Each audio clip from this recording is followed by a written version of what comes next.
In the last issue, we were looking at a paper by Mason and Mason, where they talked about how they had evidence that studying and listening to foreign languages doesn't help you acquire those languages.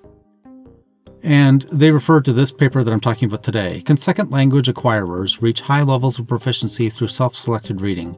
An attempt to confirm Nation's 2014 results.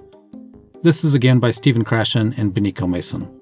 Most of this study is the exact same as the last study, except this one goes into more detail. The specific details I want to talk about are the details about people who studied and listened versus reading, and look at whether or not that helped or hurt their rate of learning.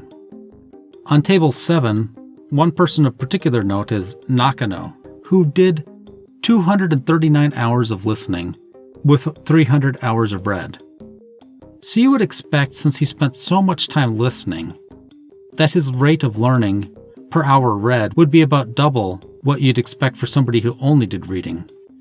But on Table 10, it reports Nakano, per hour of reading, only gained 0.56 points on their TOEIC score, whereas the average gain was 0.62. So he actually learned at a slightly slower rate than average.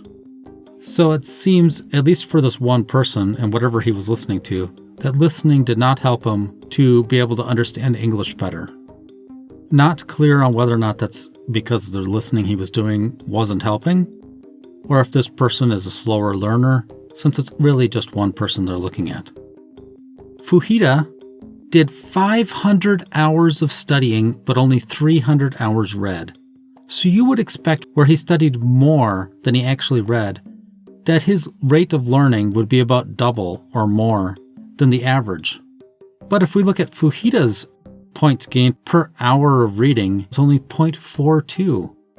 This is significantly less than average, the average being 0.62. So clearly, at least for the studying he was doing, it was not effective. Sadly, they don't say what kind of studying he did. Was it flashcards? Was it Duolingo? One last person who's probably worth looking at is Tanaka. He did 200 hours roughly of reading, and about 100 hours of studying and listening combined. Tanaka's learning rate was at 0.85 per hour, which was above average. So is this because his studying was particularly effective? Or perhaps because he found very effective materials to listen to? Or was it this reading that he chose that was the real factor here for improving his score? Again, there's no way to tell. And also with this limited set, it's hard to see if there's any overall patterns. Maybe Tanaka's simply a better learner for some reason than the others. Maybe English isn't his first foreign language. It's hard to say. So all I really want to say about that, I guess, is that it's possible that studying and listening helps your ability to learn foreign languages, but the limited data here suggests it does not help. Unfortunately, the data is very limited, and it's really hard to draw any conclusions at all from it.